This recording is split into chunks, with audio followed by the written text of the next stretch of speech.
Welcome to our weekly market review, and as we head into the sixth last week before Christmas, the ZAR finds itself on the defensive. The subdued risk appetite due to the ongoing crisis in the Middle East will likely keep the pressure on the rand.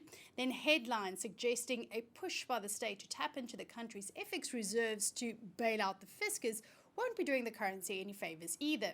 Now, I've mentioned this in a previous video, and ETM's Head of Research and Director, George Glenos, also shared his thoughts on the matter on a podcast on the recent MTBBS. But tapping into our FX reserves is an all-round bad idea. And in fact, South Africa went that route back in the 90s, and it did not end well. And there's no reason to suggest that this time will be any different. And in fact, not only will it not solve our economic crises, it will leave the economy worse off than before through a currency that is likely to depreciate in the wake of such a move.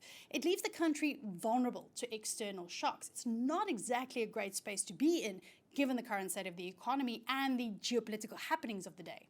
Last week's mining and manufacturing data is reflective of the country's economic struggles, which was expected. But what is significant is the pace of weakness. And one set to highlight is mineral sales. It contracted by 20.2% year on year as slowing demand weighs on the prices of commodities and minerals. The US also has some domestic worries. Moody's has downgraded the country's credit rating outlook from stable to negative, and it comes on the back of the country's growing fiscal deficit as well as a decline in the affordability of debt. But it also comes against the backdrop of a political divide that is deepening, and it's causing a gridlock in Congress on getting bills passed. On top of this, Fed Chairman Jerome Powell hinted that the end of the rate hike cycle may not be as final as markets may have believed, saying that there is not yet certainty that rates are high enough to sustainably beat inflation. And compounding this is that America might find itself drawn into a second war. Now, all these aspects combined could keep markets volatile.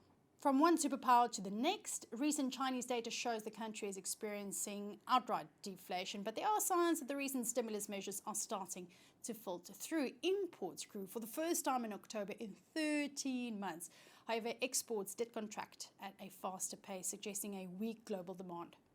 As for the UK, preliminary GDP data release on Friday shows the country narrowly missed a contraction in quarter three. Even so, a recession is still likely on the cards in the coming quarters, pointing to no further rate hikes and potentially a faster pivot to looser monetary policy down the line.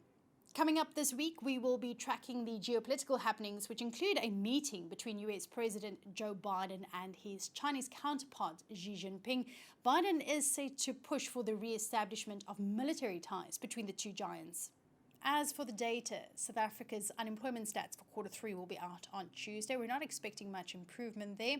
And then retail sales for September will be out on Wednesday, with another contraction expected. Internationally, we'll be looking at the EU's GDP figures on Tuesday. Now, the data is expected to confirm that the bloc's economy contracted slightly in quarter three. This could prompt the central bank to turn dovish before the Fed. But it's US inflation data for October, which could hold some market moving potential this week. Tuesday's data is likely to show headline inflation ease slightly, while core inflation has remained stable at around 4.1% year on year. Now, the Fed likely wants core inflation to drop further over the coming months before it will consider a less hawkish stance. That then the week that was and the one to come for the markets.